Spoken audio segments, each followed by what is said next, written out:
né? A Marquise começou há 10 anos atrás, com o Lucas Rank e o Rafael Lau, nossos sócios que estão aqui presentes também.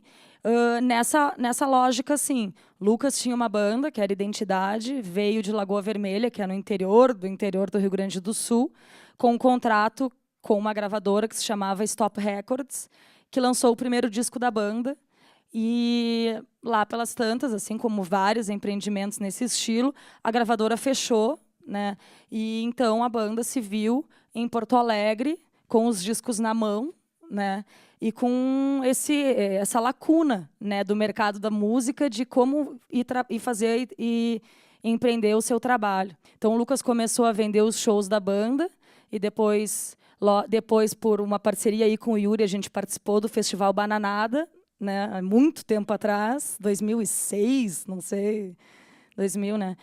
Lá a gente viu o show do Flávio Basso, do Júpiter Maçã, e trouxemos ele para fazer alguns shows no Rio Grande do Sul, e começou uma longa parceria com o Júpiter, que deu resultado. A Marquise lançou junto com o selo Monstro Uma Tarde na Fruteira, depois Bitter, e depois começamos a trabalhar com outros artistas, como Replicantes, Tenente Cascavel, e nos juntamos aí com o Rafael Lau, que tinha um estúdio ali também no Bonfim, com a ideia de fazer um negócio, fazer um local onde os artistas que estavam ali se reestruturando, né, nessa nova lógica de empreender no mercado da música, achassem, então, um lugar que eles encontrassem não só um estúdio de gravação, como também uma produtora, uma agência de booking, né, um local que trabalhasse 360, né, nesse mercado da música. E nisso foram... vai fazer ano que vem 10 anos, né? Mas agora, como também as coisas elas no mundo da música elas mudaram nos últimos 10 anos muito, né? Então, quando a Marquise nasceu, era uma coisa, 2 anos depois já era outra, agora a realidade é totalmente diferente. 2 minutos, Mari. Então, só para concluir, então, na verdade, há um tempo atrás, então, vendo que a gente precisava se reinventar, né, precisava realmente renovar ainda esse espírito, que não adiantava só replicar num modo menor o que uma grande gravadora faria. A gente, então, refundou o Hub Criativo, em que outras empresas que habitam o mesmo lugar fazem, junto com a Marquise, né, essas funções aí. Então, temos a Sara, que é da Puro Movimento, que é o nosso braço com elaboração de projetos culturais, que resultou no prêmio da Funarte, do Festival Morro Stock, o Festival Morro Stock. O booking dos nossos artistas é feito pela Toji Produções, assim como nossos audiovisuais pela Intensa. Então, são várias empresas que lá dentro desse mesmo local cocriam juntas essas soluções para o mercado da música. E daí vem a nossa ideia de ainda conectar ainda mais parceria com a Lucimara, que eu acho que depois, né, merece uma salva de palmas aí, do Sebrae, que o Sebrae ele é um... Aê, Lucimara! Então, que um dos nossos grandes focos, sim, é fortalecer esse mercado, né? Não só para a Marquise, mas coletivamente, porque a gente vê que onde todo mundo está se dando bem, é melhor para todo mundo, né? Essa competição, esse espírito de caranguejo, acho que prejudicou o Rio Grande do Sul por muito tempo. Então, a gente está com essa nova ótica e foi buscar no Sebrae esse apoio para fortalecer essa cena e nos ajudar a nos conectar com o Brasil, né? O Rio Grande do Sul com o Brasil. Então, fizemos lá essa apresentação, não, o Rio Grande do Sul com o restante do Brasil, né? Porque, inclusive, eu estou querendo desconstruir essa ideia, na verdade. Inclusive, minha galera, se vocês estiverem acompanhando, o Rio Grande do Sul está pior que nunca ali. Nós estamos em maus lençóis. Mas que bom que existem pessoas como a Lucimara do Sebrae, que vendo, né, essa reivindicação do mercado da música, está nos apoiando aí a fortalecer essa cadeia e permitiu que essa comitiva tivesse aqui em São Paulo, um local que a gente elegeu como importantíssimo, né, para fazer essas conexões. E agora a Lucimara vai falar mais um pouco sobre essas ações do Sebrae e depois a gente vai continuar batendo papo e nos conhecendo. Agradeço todo mundo pela presença.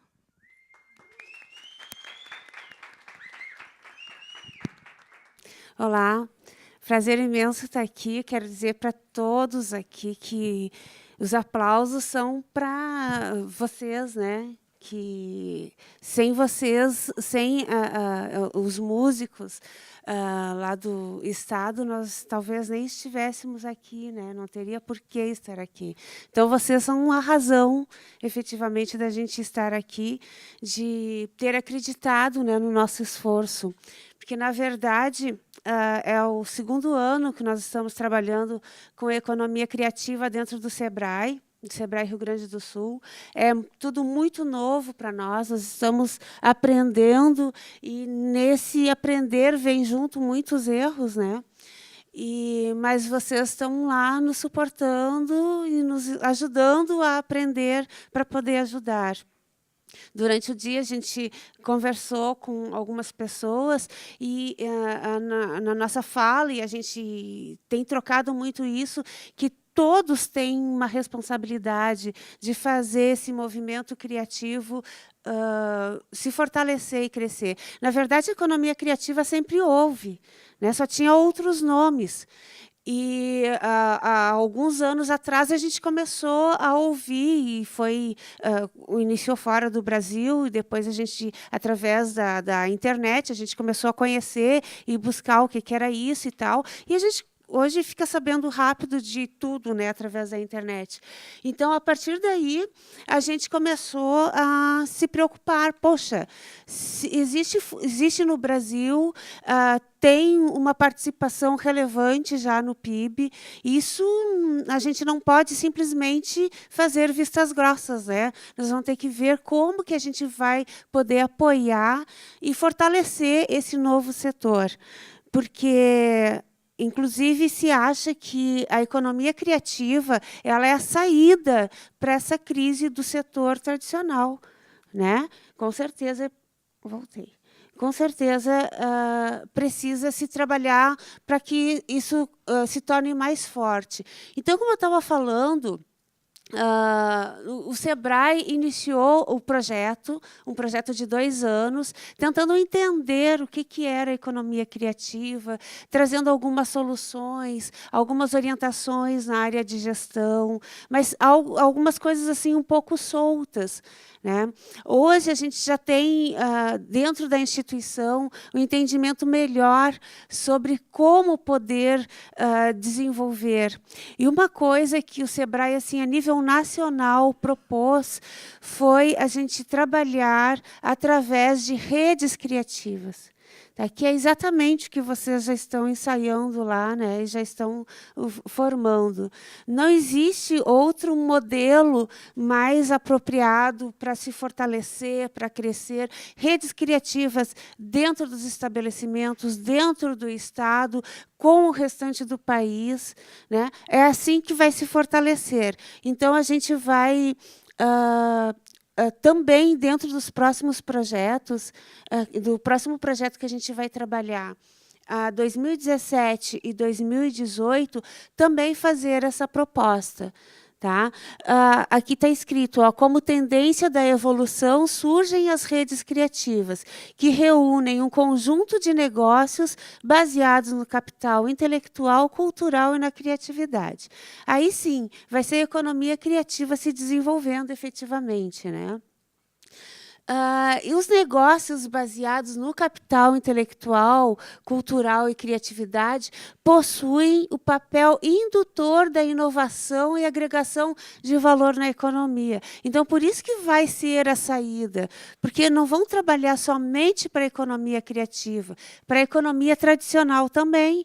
Então, toda essa indução que o setor tem para a inovação, para a criação, poxa, veja o que já foi apresentado aqui, né? Foram só 2 cases, né, do Estado. Imagina o quanto tem lá, o quanto isso iria despertar de interesse numa empresa tradicional, numa indústria. Sobre esse tema, eu só queria contribuir, então, que é bastante o caso do que está acontecendo na nossa cidade, que é Caxias do Sul.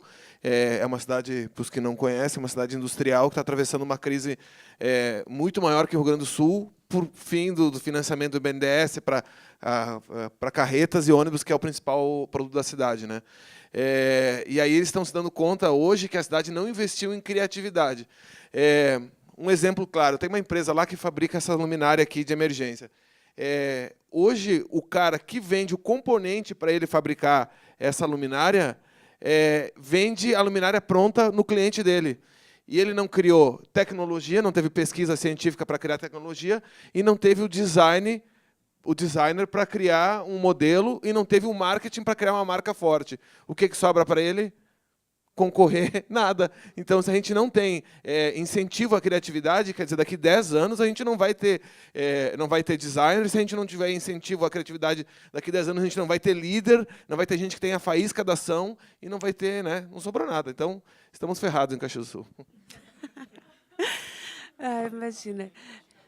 É o valor do talento que está faltando, né? É o talento que tem que... Só para organizar primeiro suas apresentações, depois a discussão, tá bom? Eu sei, segura, aguenta. Deixa a Lucimara concluir. O talento dos artistas aí fazendo muito falta na economia clássica, né? E diante de todo esse talento e também de tantos braços que o artista tem que ter, a gente identificou um gargalo muito grande, que é o acesso ao mercado. É justamente fazer essa conexão, que a gente até estava conversando antes, né? Que eu acho que as instituições têm que trazer um pouco para si essa responsabilidade de dar esse apoio, né, de fazer com que todos se conectem e, assim, consigam acessar o mercado, né? Aqui eu coloquei alguns exemplos, assim, só para ter mais ou menos como base, mas foi mais ou menos o que o Jonas colocou ali, né? O produto, né, do criativo para o clássico, existe o produto, né? Para esse produto é necessário música, aplicativos, publicidade, redes sociais, processo produtivo, vendas, valor agregado. Então, a economia criativa, ela precisa do clássico para se desenvolver. Do mesmo modo, o clássico precisa do criativo, né? Então, quando se tem, por exemplo, um show musical, se precisa de mobiliário, de alimentação, de deslocamento, de espaço, enfim. Tá. Só tem mais duas. Criativo para criativo é o que já está se vendo, o próprio exemplo aqui da Marquise, né, 51, que está colaborando lá junto, trabalhando de forma colaborativa com vários outros segmentos criativos também. E, para isso, nós temos, claro, alguns desafios, né? Que é identificar possibilidades de conexões, mobilizar, construir as redes e atores, lidar com a informalidade no segmento, né, da economia criativa, gerar mudanças, resultados, integrar as atividades da economia criativa, promover a conexão entre os componentes. E, para isso, a gente conta com o apoio aqui de todos os atores e os artistas lá da região, certo? Muito obrigada por essa oportunidade. É um prazer imenso estar aqui com vocês. Nós agradecemos. Está todo mundo muito preciso no tempo. Agora eu te dou a voz, professor, fazer a sua apresentação e já puxar algumas ideias que depois a gente discute. A gente vai ter um tempo para isso. Então, Caxias está com tudo, Balém. Então, eu tenho o entendimento que o Rio Grande do Sul é essa grande porção de terra que cerca Caxias do Sul. A gente botou um governador para... Bom, fora da brincadeira, eu sou um defensor, assim, um entusiasta, um defensor da minha cidade, e tenho muita vontade de fazer essas conexões. Inclusive, conversando com um amigo, esse negócio de falar o resto do Brasil, dá sempre a impressão de que é o resto do Brasil. Eu chamo a parte de cima do Brasil, né? Porque fica sempre... Um amigo daqui me diz, por que o resto do Brasil? Vocês gaúchos com essa mania de achar que é o resto, né? Então, meu nome é Luciano Balém, eu tenho 42 anos, comecei a tocar bateria com 12 anos, sempre tive muita vontade de trabalhar com música e, há 6 anos, eu voltei a me dedicar à profissão de músico, porque concluí um documentário que chamava Profissão Músico. Concluindo o documentário Profissão Música, eu entendi que eu não podia ter outra profissão que não essa. E tem um grupo que chama Coma, que tem praticamente 11 anos, não é mais Projeto Coma, agora é Coma, ganhou Natura recentemente, lançou disco, tem um prêmio da música brasileira na categoria de música eletrônica. Por causa desse grupo, montei um festival que chama Festival Brasileiro de Música de Rua, do qual o meu grupo nunca conseguiu tocar, porque eu estou produzindo, né? A gente faz as coisas e depois não consegue participar. Do Festival de Música de Rua nasceu uma outra demanda, que é um projeto que chama Incubadora da Música, em Caxias do Sul, que é em parceria com o Sesc, e às vezes o Sebrae de Caxias também dá um apoio que poderia melhorar. Mas é o Sebrae em Caxias, aí a gente conversa. Basicamente, o festival ele nasce num momento que Caxias do Sul tem um outro festival lá que chama Festival de Blues, Delta Mississippi Blues Extra Large Festival Blues, que ele é focado em cultura americana, né, da América do Norte. E eu faço um festival que é focado em cultura da América do Sul. É muito inspirado num outro festival que chama El Mapa de Todos, né? E propõe essas conexões e com essa vontade de cada vez ter mais cultura na minha cidade, uma cultura mais diversa. O Rio Grande do Sul tem um histórico, primeiro de ser um estado que tem nós chamamos a nossa tradição de tradicionalismo. Quando tem um ismo, depois de qualquer palavra, quase vira um partido político, né? Então, o tradicionalismo gaúcho ele virou quase uma ideologia. Ele tem livros que falam a respeito disso, que vira quase uma religião para muita gente. E isso são coisas que eu entendo que atrapalham muito o desenvolvimento do Estado em diversos segmentos, as ideias ficam tudo muito restritas. Então, faço o Festival de Rua com esse objetivo de ampliar, de conectar e de ser um festival da América Latina, né, com música da mais diversa possível, sempre que puder ter música de raiz, sempre que eu puder evitar de seguir essas coisas que são muito ligadas à cultura americana ou inglesa, eu boto como protagonista no festival. O festival vai para o seu 6º ano, ele vai acontecer em Caxias do Sul, de 15 a 19 de março. Vou dizer para vocês que eu tenho 3 vagas abertas para o festival ainda, o resto já praticamente fechei. Ele tem em Caxias do Sul, então, de 15 a 19, ele acontece uma parte na rua, com músicos que nunca tocaram na rua. A gente coloca, apesar de ser festival de música de rua, não são de músicos de rua. É uma música tentando lá botar músicos da minha cidade e outros músicos. No final de semana, ele vai para uma estação férrea, que é um palco grande, e aí tentando botar... No começo ele não era assim, tá? Ele era só na rua. Mas a cidade tinha muita dificuldade de entender ele como um festival. Inclusive, que é uma cidade que até há uns tempos atrás, um pensamento muito fechado, não tinha uma cena, era muito ligada a uma cena a cover ou de músicos virtuosos, e muito ligada à técnica, né, que é uma cidade industrial, metalúrgica, então não tinha essa amplitude maior para o que é uma cultura mais diversa, enfim, mais criativa. Então, no final de semana, ele vai para uma estação férrea, vira um evento, e aí a gente coloca as bandas que são essas que a gente considera que são importantes para a cidade, para ampliar o seu repertório musical. Ele também, há 3 anos, ele já vai para outras cidades da Serra Gaúcha. No próximo ano, a gente vai para Bento, Garibaldi, Flores da Cunha, e uma 4ª cidade que eu estava numa cidade, mas como ganhou um prefeito que não é de um partido que eu acho que vai ser bom para a cidade, eu vou trocar e vou botar numa outra cidade, num prefeito mais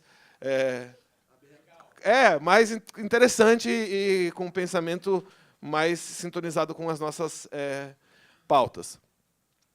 Além disso, a gente começou um projeto que chama Incubadora da Música, com os músicos de Caxias, aproveitando todos esses artistas que a gente levava para o Festival de Rua, ou outros artistas que vão na Paralela, que é um outro grupo que o Jonas faz parte, enfim, para tentar ampliar o entendimento dos músicos da cidade sobre o negócio da música. Porque é muito claro que tem a parte artística, a nossa criatividade, o que a gente quer transmitir, mas também tem uma coisa chamada negócio da música, que se a gente não entender isso, a gente vai ficar... Todo mundo que trabalha com música, exceto o músico, não ama a música. A pessoa trabalha porque é um trabalho. O porteiro do bar, ele não ama música. Ele vai pegar o dinheiro dele, vai levar para casa, vai pagar suas contas. A gente tem essa ligação mais coracional, né? Então, a Incubadora da Música é um projeto que já tem 3 anos e ele vem para provocar isso. Também tem o entendimento que o Festival de Rua ele tem que apoiar os artistas e produtores que estão na minha cidade. Por isso, a gente estabeleceu parceria com um outro festival que era... Como é que era o Festival do Branco? Agora morreu? O Manifestasol. E daí nasceu alguns produtores. E também a Honey Bomb, que também começou com um protagonismo lá. E é o Jonas, ele vai falar agora para vocês, que também é de Caxias do Sul. Foi rapidinho, tu economizou quase 4 minutos da tua apresentação, mas acho que está claro. Seria interessante, porque como não teve nada de apresentação, de repente tu colocar depois alguns links dos festivais e tudo mais. Brevemente. Então fala isso, o festival, assim, na questão de marketing, ele vai para o seu 6º ano. No ano passado a gente teve um público de 25 mil pessoas no total do festival. No ano anterior teve 35 mil, porque não choveu, né? Caxias tem esse problema da chuva, do clima, que muda toda hora.